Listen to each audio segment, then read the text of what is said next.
और रविवार को अगर लोटा भरकर शिव को समर्पित करा जाता है तो घर में तेज लक्ष्मी प्राप्त होती है। शिव पंचायत के दो देव ऐसे हैं जिनको रोज जल चढ़ाया जाता है, एक सूर्य नारायण और दूसरे मेरे देवादिदेव महादेव, दोनों पर जल रोज चढ़ता है प्रतिदिन। शिव पंचायत में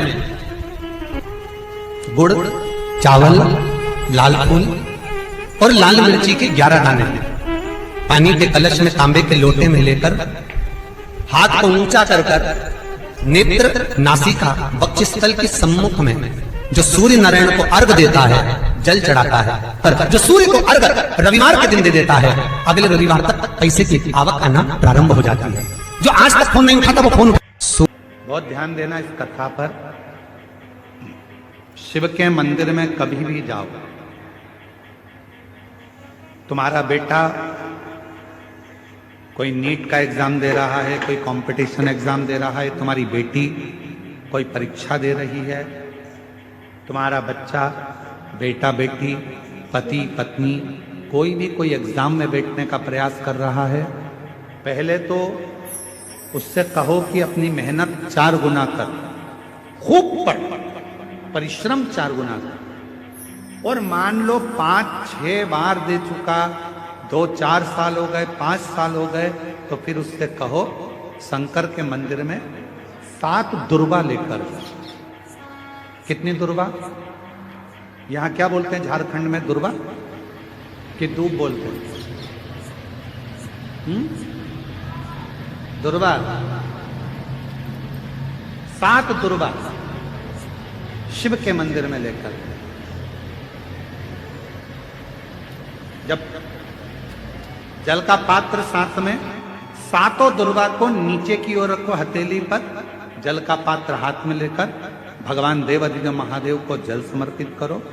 7 दुर्वा में से 6 दुर्वा षडानंद कार्तिकेय जी को समर्पित कर दो, 1 दुर्वा भगवान शंकर के शिवलिंग पर चढ़ा दो।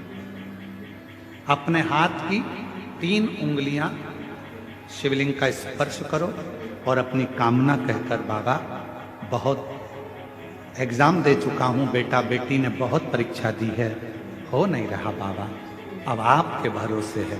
बाबा को विनय करो, शिव जी पे चढ़ी हुई बेलपत्र दुर्वा वापिस लेकर आओ।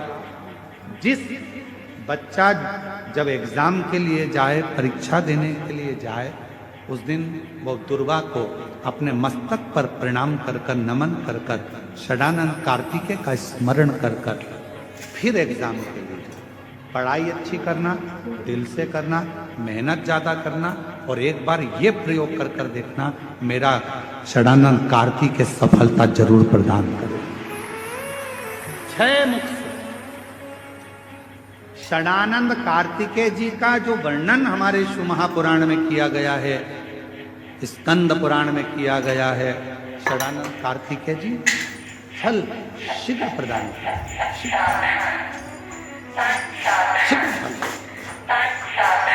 महाराज। तारकासुर का संहार हो, षडानंद कार्तिकेय जी ने बाण छोड़ा, और षडानंद कार्तिकेय जी ने जैसे बाण छोड़ा, तारकासुर के शरीर को लगा, तारकासुर के प्राण छूट गए। देवताओं ने पुष्प की वृष्टि करी, रे तारकासुर तेरे हृदय में शिव बसे थे, इसलिए तूने षडानंद कार्तिकेय का दर्शन। शिव को समर्पित करें, अपने भाव की निर्मलता शिव से स्वीकारें। 7 दुर्वा, 1 लोटा जल षडानंद कार्तिकेय का स्मरण कर कर जब हम चढ़ाते हैं तो उसका फल हमको मिलता है, उसका फल प्राप्त होता है,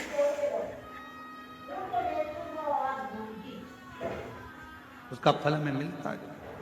शिव कथा का महाराज ध्यान दीजिएगा जरा, लीवर, किडनी, कैंसर, सोरासिस, चर्म रोग, जितनी भी बीमारियां होती हैं बड़ी पेट से, किडनी, लीवर से जुड़ी हुई, उसमें जब आप शंकर भगवान को जल चढ़ाएं, जब शिव जी को आप जल चढ़ाएं, और कुंदकेश्वर महादेव का नाम लेकर जल चढ़ाकर अगर वो जल थोड़ा सा लेकर आकर आचमन कर रहे हो, कुंदकेश्वर महादेव का नाम लेकर अगर आचमन कर रहे हो, तो ये निश्चित है अगर डायलिसिस भी चल रहा होगा तो धीरे धीरे बंद हो जाएगा और किडनी लीवर काम करना प्रारंभ कर देंगे।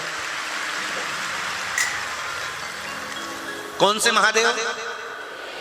कुंदकेश्वर। फिर से बोलिए, कुंदकेश्वर महादेव। जो कुंदुक के प्रहार करने के बाद, विदल उत्पद के प्राण छूटने के बाद भगवान शंकर के चरणों में जाकर जब कुंदुक गिरा तो शिव जी का नाम कुंदकेश्वर हो गया। शिव का एक नाम है कुंदकेश्वर।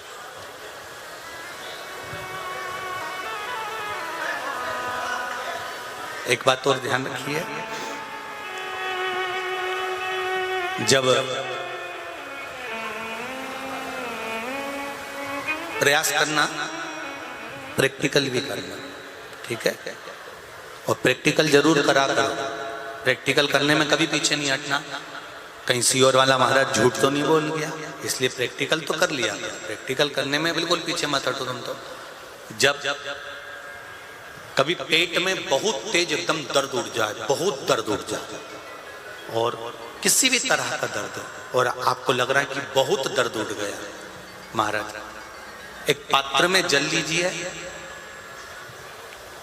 जल लेकर अपने घर के अंदर कहीं पर भी मटका होता हो, हंडा होता हो, रसोई घर में कहीं ना कहीं तो पानी रखते हो ना। ऐसा कोई रसोई घर ही नहीं होगा जिसके घर में कहीं ना कहीं पानी नहीं हो।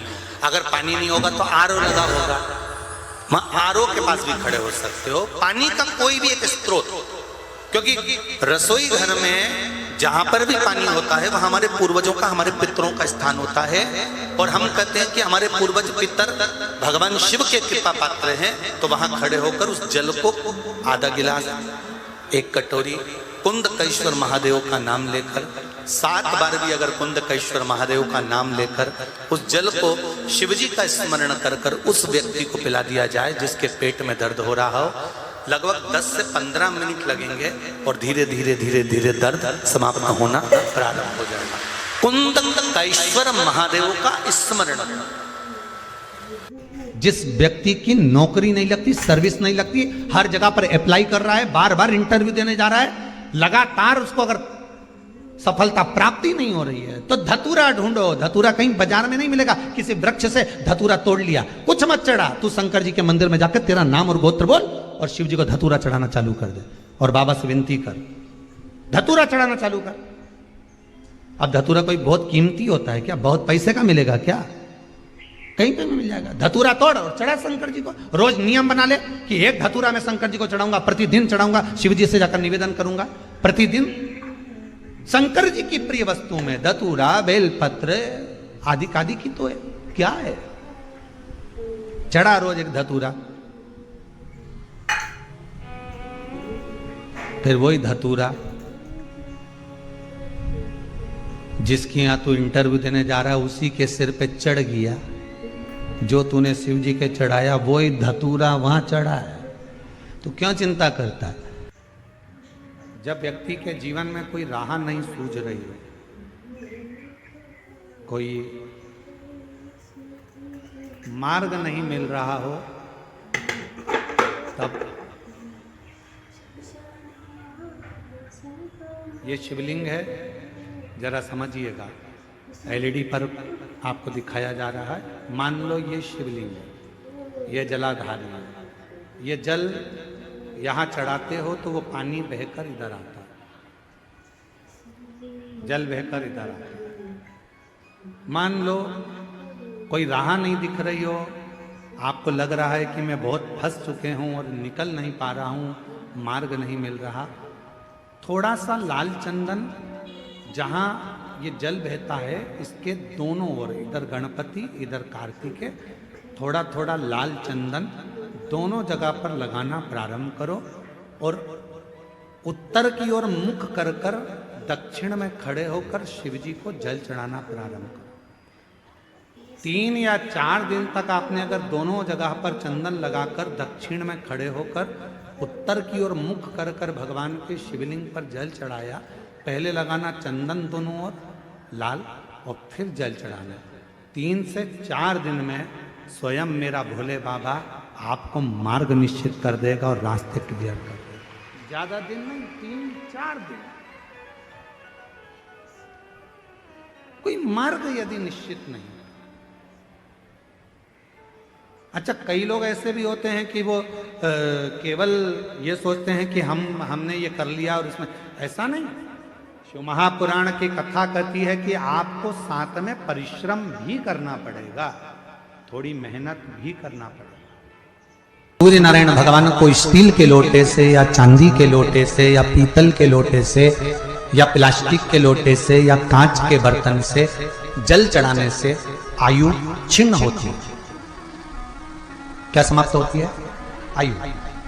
और सूर्य नारायण भगवान को अगर तांबे के लोटे से जल दिया जाता है तो आयु की वृद्धि होती है, और दिन भर में अगर कोई काम अटकने वाला है तो वो काम का रास्ता खुल जाता है और शरीर की बीमारी समाप्त हो जाती है। शरीर की बीमारी समाप्त हो जाती है। जब हम सूर्य नारायण भगवान को अर्घ देते हैं, जल चढ़ाते हैं, तो वो जल पृथ्वी पर जब गिरता है तो उसके छींटे हमारे शरीर पर लगते हैं। क्या वो ठीक है? क्या वो श्रेष्ठ है? तो शिव महापुराण की कथा कहती है, जब हम सूर्य को अर्घ देते हैं, सूर्य को जल चढ़ाते हैं, वो पानी जब पृथ्वी पर गिरता है, उसके छींटे हमारे शरीर पर लगते हैं, तो वो श्रेष्ठता का भाव निर्मित करते हैं। वो गलत नहीं हो सकता। कारण अब वो भी समझ लीजिए। अब सूर्य नारायण भगवान को आप जल चढ़ा रहे हो तो छींटे नहीं लगे, उसके लिए क्या स्टूल पे चढ़ के चढ़ाओगे कि कुर्सी पे चढ़ के चढ़ाओगे? अरे बोलो तो सही। अब कई लोगों के दिमाग में यह बात भरा गई कि हम भगवान को जल चढ़ाते हैं, वो हमारे शरीर में छींटे लगते हैं, जमीन पे से पानी गिरता है, वो हमारे शरीर को छींटे लगते हैं, भगवान को अच्छा नहीं लगता होगा। कौन ने कहा? पहले तो उसको पकड़ के ला।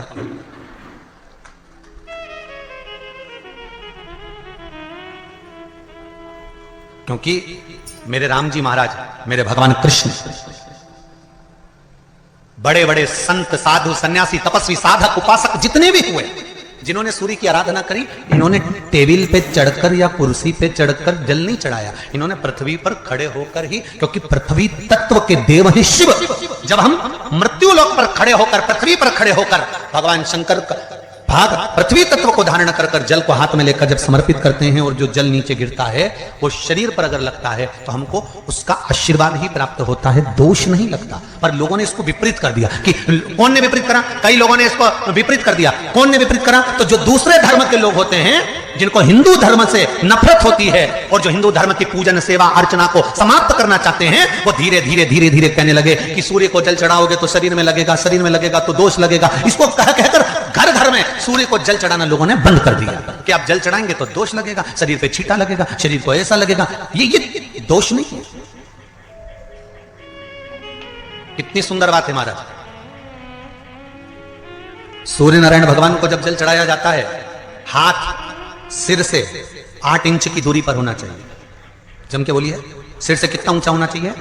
8 इंच ऊपर अपना हाथ होना चाहिए मस्तक से सूर्य को जल चढ़ाते समय। और न चांदी का, न स्टील का, न लोहे का, न प्लास्टिक का, न कांच का, न सोने का कोई बर्तन, न कांसे का, न एल्युमिनियम का, न पीतल का, केवल एक पात्र होना चाहिए, वो है तांबे का। काय का पात्र होना चाहिए? तांबे का पात्र। और सूर्य नारायण भगवान को जब 8 इंच ऊपर तुम्हारा हस्त है और जब हम सूर्य को जल चढ़ा रहे हैं, कैसे जल चढ़ाना है वो भी समझ लीजिए। अगर कोई कैंसर का मरीज है, जिसके चेस्ट में कैंसर आ गया हो, लेफ्ट में, राइट में कहीं पर कैंसर आ गया हो, या कोई गठान आ गई हो, तो महाराज आप जल चढ़ाते समय उस जल की धार को सूर्य भगवान को जब चढ़ा रहे हो तो धार आपकी गठान की ओर जाना चाहिए, जिससे सूर्य की किरण उस जल में से आपके उस स्थान पर पड़े, उस जगह पर पड़े जहां पर गठान है। महाराज आप लगातार जल तो चढ़ाना चालू करो, अच्छे अच्छे डॉक्टर फेल हो जाएंगे और कहेंगे गठान ठीक हो गई। आपका लीवर और किडनी गड़बड़ कर रहा है, आप प्रतिदिन, आपका स्वास्थ्य गड़बड़ रहता है, आप प्रतिदिन ये ज्योतिष शास्त्र के अंतर्गत, रत्न शास्त्र के अंतर्गत, ये रत्न शास्त्र, ज्योतिष शास्त्र, रंग शास्त्र जो हमारे यहाँ है, रंगों के हिसाब से ये जितने रत्न होते हैं, माणिक हुआ, सोना, मोती हुआ, नीलम हुआ, मूंगा हुआ, पुखराज हुआ, ये क्यों कहते हैं ये पीला है, ये सफेद है, ये नीला है, ये लाल है, इसको शरीर में क्यों पहनाते हैं? उसका कारण होता है कि जब शरीर में पहनते हैं सूर्य की किरण उसमें पड़ती है, हमारे शरीर पर वो कलर का इफेक्ट पड़ता है उस कलर को शरीर पर लगता है, और शरीर पर लगता है तो हमारा शरीर धीरे धीरे, हमारी जो इंद्रियां हैं वो सही होने लगती है, काम सही होने लगता है। छल, चित्र, कपट, निंदा, बेईमानी, प्रपंच इस मनुष्य के शरीर में हर पल, हर घड़ी, हर क्षण है। ऐसा कोई मनुष्य नहीं जो छल, कपट, बेईमानी, प्रपंच, झूठ आदि आदि से दूर रह गए। माना हम इसमें फंसे हुए, पर तेरी कृपा होगी ना, तेरी दया होगी ना, तो ये पाप की जो ये गठरी है, ये मनुष्य का शरीर, एक दिन इस गठरी को खोल कर तू पाप बाहर निकाल देगा और गठरी के अंदर जितने कपड़े हैं उसको धोकर साफ कर देगा, ये निश्चित। अगर तेरी कृपा होगी तो, अगर तेरी दया होगी तो। बल्ली देवी और देवसेना ने जल चढ़ाना प्रारंभ करा, शंकर भगवान का स्मरण करना प्रारंभ करा। उनके भी जाते जाते कोई पत्तियां तोड़कर लेकर आ जाती थी बल्ली देवी, पत्तियां, क्योंकि बल्ली देवी एक आदिवासी राजा की पुत्री है, आदिवासी राजा की पुत्री, उसको भान नहीं है कि बेलपत्र कौन सी। फिर समझ लेना मेरी जीजी, जितने लोग आस्था चैनल पर कथा सुन रहे हैं, जितने फेसबुक यूट्यूब पर सुन रहे हैं, अगर एक बात हमने पहले भी कही, आज फिर कह रहे हैं, बेलपत्र तोड़कर शंकर भगवान को चढ़ाओ, मना नहीं है, पर एक प्रयास अपनी जिंदगी में जरूर करना कि बेलपत्र चढ़ाने का यदि आपको शौक है तो जीवन में एक बेलपत्री का वृक्ष भी लगाने का शौक रखिए, जिससे वो बेलपत्र का वृक्ष बड़ा हो। और बेलपत्र का वृक्ष जब बड़ा होगा, आप संसार में हैं नहीं है, हम संसार में हैं नहीं है, पर यदि बेलपत्री का वृक्ष रहेगा, आपके द्वारा लगा हुआ वृक्ष रहेगा, उसमें से कोई बेलपत्र तोड़ कर जब वो बड़ा हो जाएगा, उसमें से बेलपत्र तोड़कर कोई शंकर भगवान को चढ़ाएगा, तो जिसने बेलपत्री का पौधा लगाया है उस बेलपत्र चढ़ाने का फल उसके भी खाते में चला जाएगा और उसकी भी जिंदगी संवर जाएगी। इसलिए बेलपत्र चढ़ाओ, मना नहीं है, पर बेलपत्र का एक पौधा अपने बगीचे में, आसपास में, मोहल्ले में, जहां तुम्हें मौका मिल जाए वहां जरूर। भगवान शंकर को बेलपत्र का, तो बल्ली देवी को नहीं मालूम था कि बेलपत्र का पौधा कौन सा होता, बल्ली देवी को नहीं मालूम था कि बेलपत्र कैसा होता है। बल्ली देवी आदिवासियों राजा की पुत्री थी, गई पेड़ की पत्तियां तोड़ ली, वृक्ष की पत्तियां लाई, शंकर भगवान को समर्पित कर दी, फिर गई, फिर पत्तियां तोड़ के लाई, शंकर भगवान को समर्पित कर दी, फिर गई, फिर तोड़ कर लाई, शंकर भगवान को समर्पित कर दी। ध्यान देना जरा, इस कथा से 3 चीजें निकालेंगे अपन जो आपके जीवन में पूजन करते समय गलती ना, सावण नहीं, और ध्यान लगाकर सुनोगे तो आनंद आएगा और आपका जीवन सार्थक। 3 चीजें इस कथा में से निकालना। पहला, लोटे का जल इसने चढ़ा दिया, दूध इसने चढ़ा दिया, शहद इसने चढ़ा दिया, शक्कर इसने चढ़ा दिया। ये पंचामृत स्नान अलग अलग हाथ से हुआ, किसी ने कुछ चढ़ाया, किसी ने कुछ चढ़ाया, तो शास्त्र कहता है वर भी पृथक पृथक भाग में बट। बहुत ध्यान देना, इसका सकता है आपसे और हमसे कुछ गलती हो जाए। जब हम पूजन करने बैठते हैं तो अगर पति जल चढ़ा रहा है तो पत्नी उसका स्पर्श कर कर चढ़ा ले, मना नहीं, मना नहीं। पर पंचामृत स्नान अगर ब्राह्मण देवता करा रहे हैं, पति जल चढ़ा रहा है, पत्नी दूध चढ़ा रही है, पति शहद चढ़ा रहा है, पत्नी शक्कर चढ़ा रही है, ये पृथकता हो।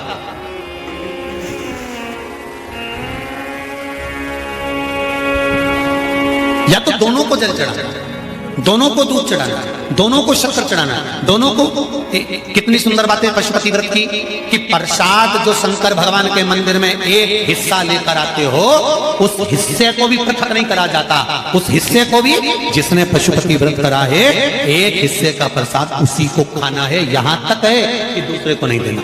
शंकर भगवान के मंदिर में, शिव जी के मंदिर में नारियल तक नहीं फोड़ा जाता, क्यों? वो पृथक हो जाएगा। खंडित बेलपत्र समर्पित नहीं करी जाती, वो पृथक हो जाएगी। शंकर शंकर भगवान को धतूरा चढ़ाया जाता है, पूर्ण चढ़ाया जाता है, चावल का दाना चढ़ाया जाता है, पूर्ण चढ़ाया जाता है, एक बेलपत्र चढ़ाई जाती है, वो पूर्ण चढ़ाई जाती है। पृथकता ना रखे।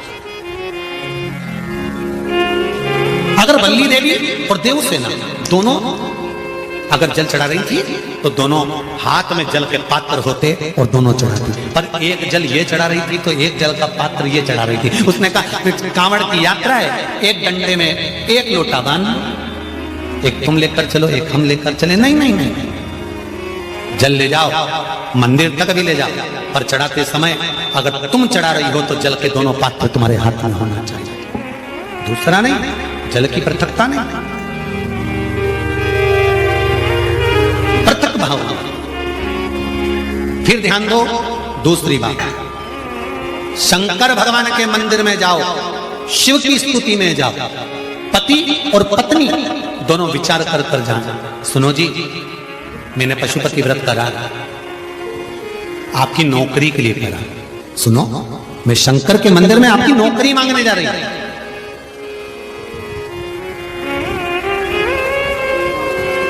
मैं नौकरी मांगने जा रहा।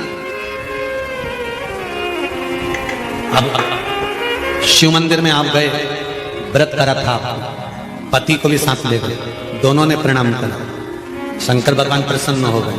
सबसे पहले शंकर भगवान ने पति से कहा तू मांग ले, पहले तुझे क्या चाहिए, क्योंकि तेरी पत्नी का व्रत है, उसको बाद में दूंगा। उसने व्रत करा, थोड़ी तप साधना और कर लेंगे, तू मांग। पति ने कहा मुझे वर दे दो, मेरी एक मकान और एक प्लाट उलझा पड़ा है, वो सुलझ जाए। शंकर भगवान ने पत्नी से कहा अब तू मांग ले। पत्नी कहने लगी मैंने इनकी नौकरी के लिए मांगा था। शंकर भगवान ने कहा तूने नौकरी के लिए मांगा था, पर तेरा पशुपति व्रत जब तूने प्रारंभ करा था, तेरे मन में भाव आया था कि नौकरी मिले और मैं और मेरे पति दोनों शंकर की धोख लगाने के लिए जाएं, और भगवान के सामने जब हम झोली पसार के मांगे तो एक जैसा हमारी कामना पूर्ण कर देना। अब तेरे पति ने प्लाट का भाव मांग लिया और तू नौकरी मांग रही है, दोनों में पृथकता। फिर निवेदन करेंगे शंकर के मंदिर में जाकर पति को बता देना कि मैं शंकर के मंदिर जा रही हूं और मेरी आराधना का कारण ये है, और उस आराधना के कारण ही मैं आपकी नौकरी के लिए, आपके व्यापार के लिए, आपके व्यवसाय के लिए, आपके लिए मैंने ये करा, और इसीलिए मैं पशुपति व्रत कर रही हूं और मुझे पूरा विश्वास है शंकर भगवान मेरी मनोकामना पूर्ण करेंगे। तो दोनों जाएं और दोनों प्रणाम करें, तो दोनों के प्रणाम करते समय वर भी एक हो कि भगवान नौकरी लगा देना, प्रभु सुन लेना मेरे दाता, तेरी कृपा चाहिए। पृथकता का भाव। हाँ, पति अलग पशुपति व्रत कर रहा है, पत्नी अलग पशुपति व्रत कर रही है। ये संकट सोमवार में भी होता है। जोड़े से जब संकट सोमवार किया जाता है ना, तो पति पत्नी को निर्णय ले लेना चाहिए कि हम किस चीज के लिए संकट सोमवार कर रहे हैं। पहले निर्णय लिया गया, तब पति पत्नी दोनों संकट सोमवार का व्रत करें। अब व्रत कर लिया दोनों पति पत्नी ने संकट सोमवार का, जोड़े से पूजन कर रहे, जोड़े से अभिषेक कर रहे, और उद्यापन भी बोलो जम के जोड़े से कर रहे। और वर क्या मांगा? पति ने सोचा था दुकान का, पत्नी ने सोचा था पार्लर का। निर्णय अलग था। अंत समय प्रभु आना पड़ेगा, वचन दिया तो निभाना पड़ेगा। आए नाए प्रभु कुड़ुम कबीरा, अंत समय प्रभु आना पड़ेगा। गुरु जी पंचदेव पंचायत में सूर्य नारायण भगवान शंकर की पंचायत में हैं। सूर्य नारायण को हम फ्लैट में रहते हैं, हम फ्लैट के अंदर रहते हैं, तो हम फ्लैट में रहते हैं। हमारे यहाँ अगर छज्जा नहीं है, हमारे यहाँ जगह नहीं है, तो हम सूर्य को अर्घ कैसे दें? तो महाराज खिड़की तो होगी, अगर घर में फ्लैट में पानी ढुलेगा और आप लोग नहीं समेट सकते तो एक बाल्टी रख लो, एक पात्र रख लो, पर सूर्य नारायण भगवान को अर्घ देकर रोशनी शरीर पर पड़ना चाहिए। जिंदगी में कभी कोई बड़ी बीमारी नहीं आ सकती। कितने लोग देते हैं सूर्य को अर्घ? आज भी शास्त्र कहता है जिसका राहु गड़बड़ चलता